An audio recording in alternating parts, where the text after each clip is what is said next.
Hello and welcome to Just One More Watch. If this is your first time here, my name is Jody, and as you're about to find out, I quite like watches.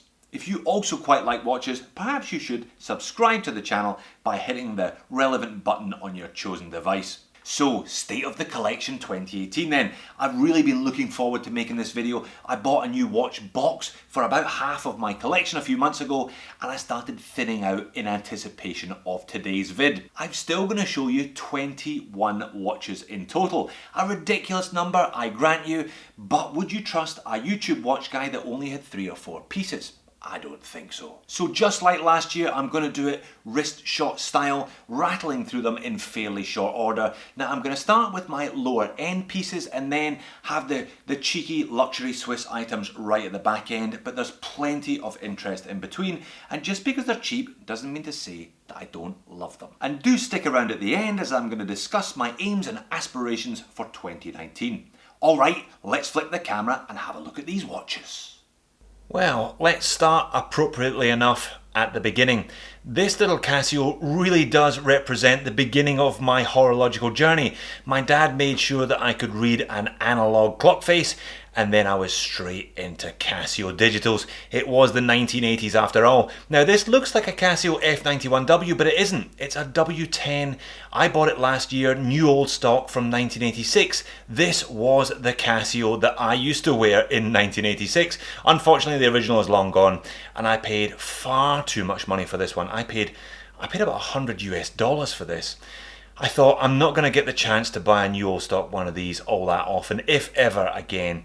And I've never worn it. It hasn't left the house. This is a safe Jenny Casio. Have you ever heard of anything as ridiculous as this? I'm not sure what I'm going to do with it. You know, I'll never sell this thing. Perhaps if I ever spawn, I will pass this on to my firstborn, regardless of its particular gender.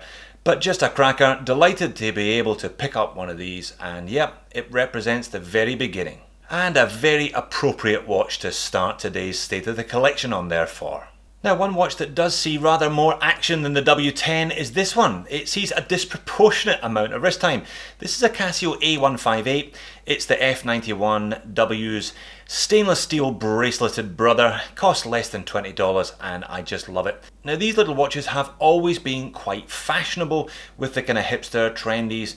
Young guys and girls who don't want to buy a Daniel Wellington, they can pick up something I think much cooler for much less money. Kind of like a horological grounding, you know, where people take off their shoes, stand on the grass and get back to nature. This is my equivalent. I give the A158 an outing and I just love it. Super light, super slim, a little bit small at 33mm, hence this arrived literally this morning. This is the Casio A168.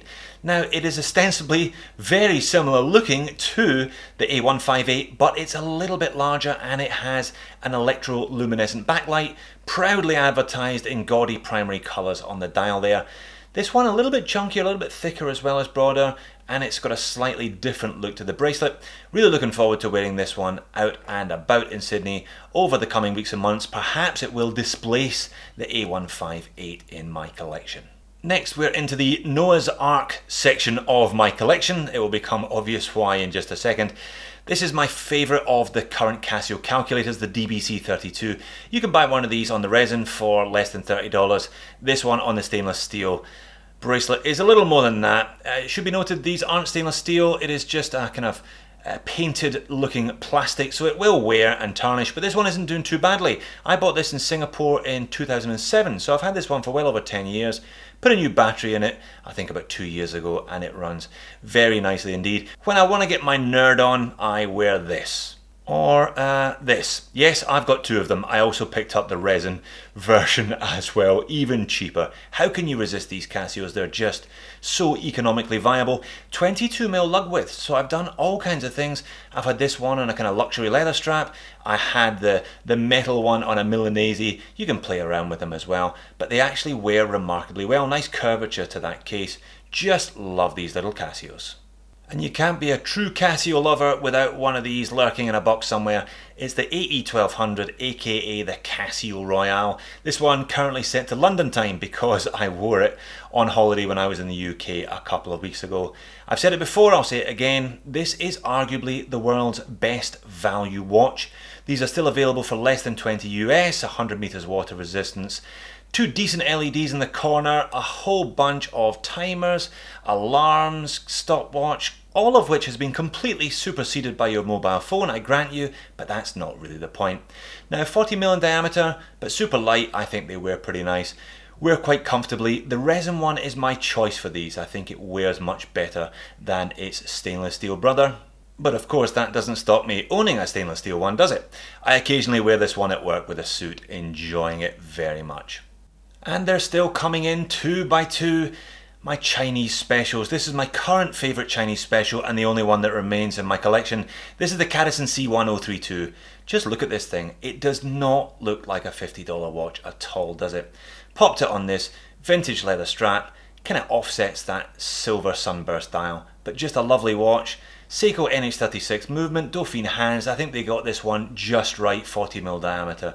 It is a wee cracker. If you don't really want to spend big bucks on a dress watch, then why not look at one of these Chinese specials? I think they offer amazing value and they look much more expensive than they are.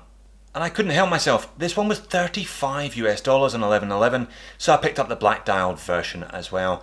Now the bracelets are a bit shiny, so it's on the collar ebb Spoleto, one of my favourite straps, I think. 2 really classy looking watches for not a lot of cash. Until I get my Nomos, these will stay as my occasional dress pieces. Did I just say Nomos and Chinese special in the same sentence?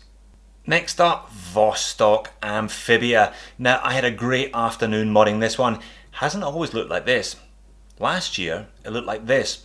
Now 420 case, I'd already done some mods. I'd put a smooth bezel on it and that stainless steel crown, but I decided to go all in SKX style bezel with stealth bezel insert, replace the dial, replace the hands, and this is it on a Vostok 18mm mesh strap. I think it looks great and I was delighted to pull this one off relatively successfully in spite of being utterly hopeless. Okay, the first of the micro brands in my collection, Zelos Bronze Mako. I have a lot of time and a lot of affection for this watch. Great holiday watch, beach watch for me. Not one I wear all that often. It's a little bit outrageous. Look at that meteorite dial and there's plenty going on there, isn't there? But a fantastic watch for me to dig out of the box occasionally and take to the beach. Now this one hasn't been subject to the egg sandwich, no forced patina on this. This is about 6-7 months now. I think maybe I picked this one up in May. That's how it looks, just exposed to the atmosphere and occasionally to the Pacific over the last 7 or 8 months or so. It looks great. This one stays in a tropic because it does get wet a lot of the time. Loom on these Zelos are absolutely outrageous. Looking forward to sampling more of them in 2019. Okay, next up it's the one and only Seiko in the collection at the moment, but that may be about to change. Hang around for the epilogue of the video to hear more on that. It is of course an SKX 013. I really like this watch. Picked it up a year past September, so I've had it maybe 14-15 months. I've kind of gone hot and cold with it over that period, but I realised that I went cold with it when I got rid of the Jubilee. I put it on a strap code Oyster. I didn't like it. It changed the character of the watch. I must admit I am a fan of these Jubilees. I know people love them or hate them, but I am definitely a lover. This one's modded. You may have watched that video, 100,000 people have. Dome sapphire crystal from Crystal Times Horology and a Loom ceramic bezel insert from Loom Ceramic Bezel Inserts. Haven't quite got around to doing the NH36 swap. Maybe I will pluck up the courage to do that one earlier in the new year. Definitely keeping the Jube though. I may swap out that clasp though. I found a 20mm kind of chamfered edge divers clasp. Maybe that's the compromise. You put the good clasp on, but you retain that rattly Jube. But love the SKX. More people should try this smaller size. Okay, a couple of oldies up next, and one watch that I am delighted to have in my collection. This little Cami hand winder, manual wind, belonged to my grandfather. Now, he died in the late 80s. I guess it sat in a drawer in my nan's house until she died in 2007, at which point I was lucky enough to receive this. I wear it occasionally. I don't think it's been out more than once or twice a year since then. I polywashed the acrylic crystal a couple of years ago and it came up a treat.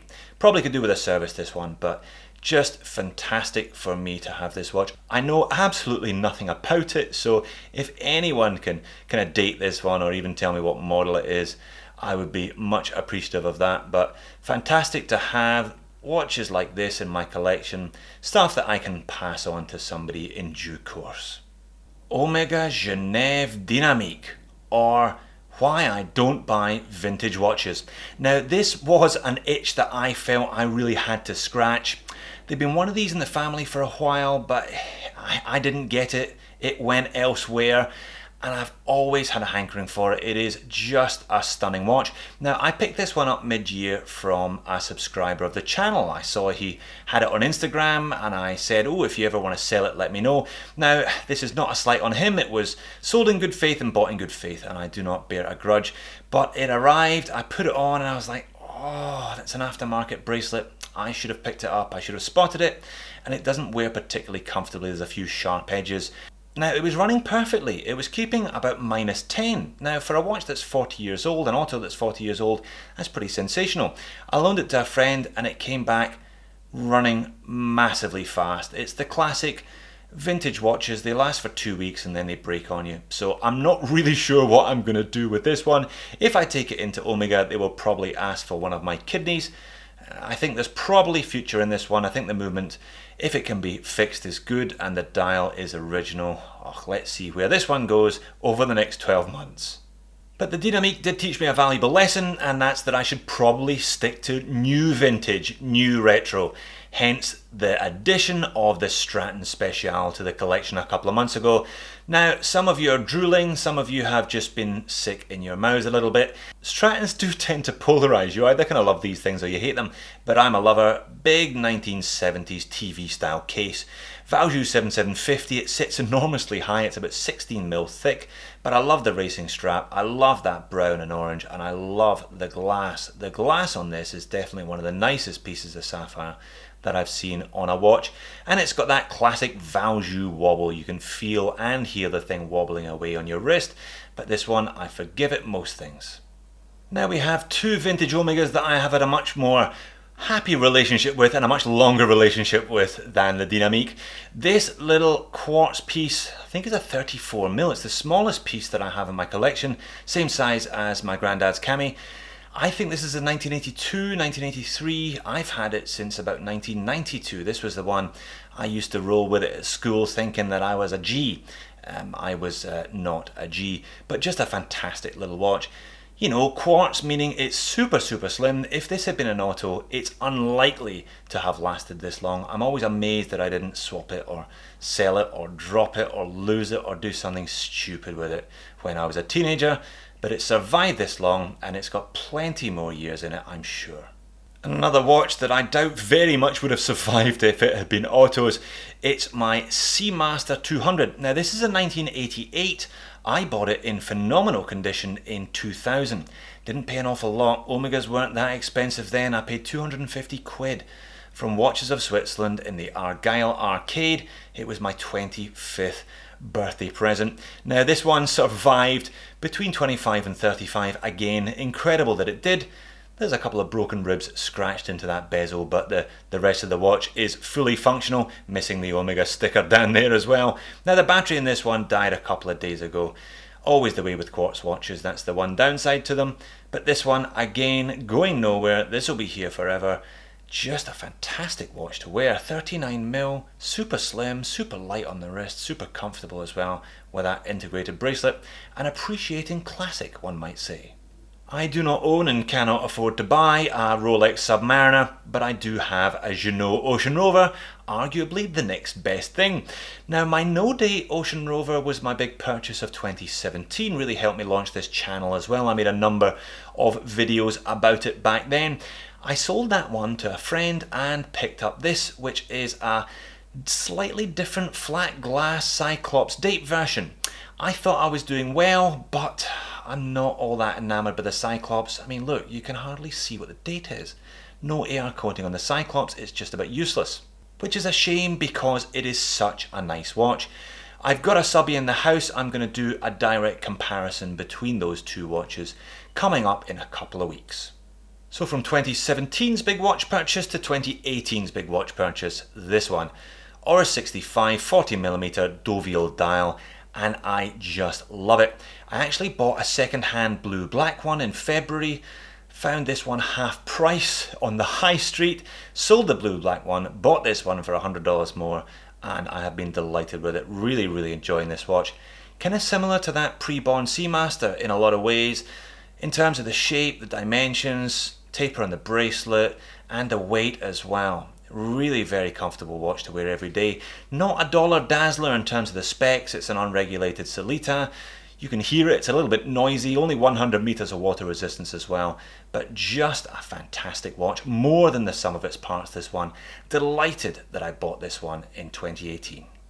And finally, my two big hitters, my two Swiss luxury pieces. This is an Omega Seamaster Aqua Terra 38.5mm 2017 model, currently on a little bit of Hirsch leather.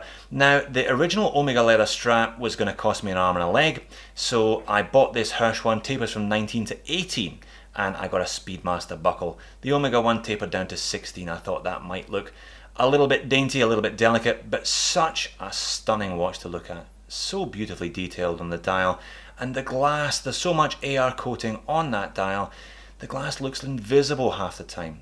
Just a mesmerizing effect. But again, this is a kind of killer watch. It'll do pretty much anything you ask of it, this one. Just stunning. Now, this one was an engagement present. My beautiful girlfriend, who became my beautiful fiancée and is now my beautiful wife. So thank you very much for that one. Much appreciated. And he's still number one, Big Daddy, my Breitling Navigator 01. This is a 2015 model. You can keep those new ones without the wings. Thank you very much. This is a classic design from the 1950s. Why you would want to change it fundamentally, I have no idea at all. This is what a Navigator looks like if you ask me, and I think there are a number of people who agree with me. Now, this was a 40th birthday present from my father. He's been a long time Navigator owner. He had one on his wrist for about 30 years, managed to lose it in London one day. It was insured. They gave him a brand new one, and he gave this one to me. And he picked up a second-hand one that was a lot like his old one. So a massive thank you. I've done all right, haven't I? My father and my wife have both bought me the two top luxury pieces, and I'm very much appreciative of that. Fantastic, probably the biggest watch in my collection, the biggest watch you've seen today, 43mm in diameter. I swapped out the black deployant leather for this one with a tang and buckle, and I decided to offset the colour for a little bit of brown on there. But a stunning watch. Again, another one you can just stare at that dial all day long. So there you have it, JOMW SOTC 2018. I think an amazing selection of timepieces. But then again, I probably would think that, wouldn't I? So what are my aims and aspirations and horological ambitions for 2019 then? Well, I've probably got 3 of them. The first, no moss. I talked about this a couple of weeks ago when I reviewed the Club Campus. I would love to add a no moss at the right price to my collection next year. We'll see if that one happens or not. Number 2, JDM Seiko. I don't currently own a JDM Seiko. I've never owned a JDM Seiko. Well, actually, that's not true. I bought a JDM Seiko last week. It's currently en route from Japan. I'm not going to give any clues away. You're going to have to tune into an unboxing video, I'm sure, over the next couple of weeks. And number 3, a premium digital. As much as I love my Casios, as you can see, I think 7 Casios at the front end of the vid, I've been looking at possibly adding one of these bronze or a Gerlach Cosmonauta as a premium digital offering, something a little bit more robust, a little bit more upscale. Let's see if I can make those 3 wishes come true in 2019. Thank you very much for watching. I'll see you in the next video.